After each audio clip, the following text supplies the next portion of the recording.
एका शेतात उत्खनन सुरू होतं आणि अचानक सापडली अशी सोन्याची अंगठी जिने भारताचा तब्बल 2000 वर्षापूर्वीचा इतिहास पुन्हा जिवंत केला आहे।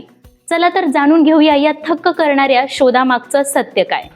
नमस्कार, मी काजल, राष्ट्रभूमीमध्ये तुमचं मनपूर्वक स्वागत। थायलंडमध्ये पुरातत्व शास्त्रज्ञांनी असा शोध लावला आहे ज्यामुळे प्राचीन भारताचा इतिहास पुन्हा चर्चेत आला आहे। थायलंडच्या फेचाबुरी प्रांतातील डॉन याई थॉन्स या नव्या सापडलेल्या पुरातत्व स्थळाच्या उत्खननादरम्यान सुमारे 2000 वर्ष जुन्या 2 सोन्याच्या अंगठ्या सापडल्या। या अंगठ्या एका मानवी सांगाड्याजवळ आढळल्या। यातील एक अंगठी साधी आहे, पण दुसऱ्या अंगठीवर भारतीय ब्राह्मी लिपीतील शिलालेख कोरलेला आहे। तज्ञांच्या प्राथमिक अभ्यासानुसार त्यावरील मजकूर पुसरखितस असा असून त्याचा अर्थ पुष्प नक्षत्राच्या संरक्षणासाठी असलेला किंवा पुष्यद्वारे संरक्षित असा होतो। ब्राह्मी ही भारतातील सर्वात प्राचीन लिपीपैकी एक मानली जाते।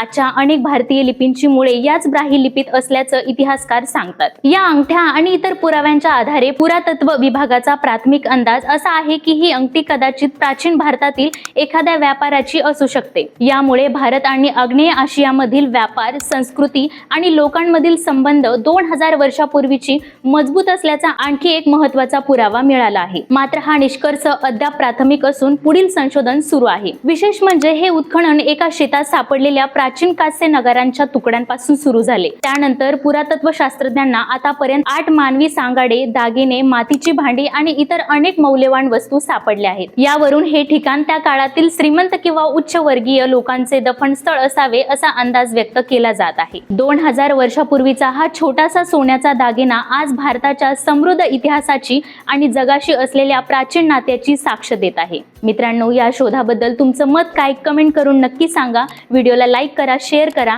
आणि अशाच नवनवीन माहितीसाठी आपल्या चॅनलला सबस्क्राईब करायला विसरू नका।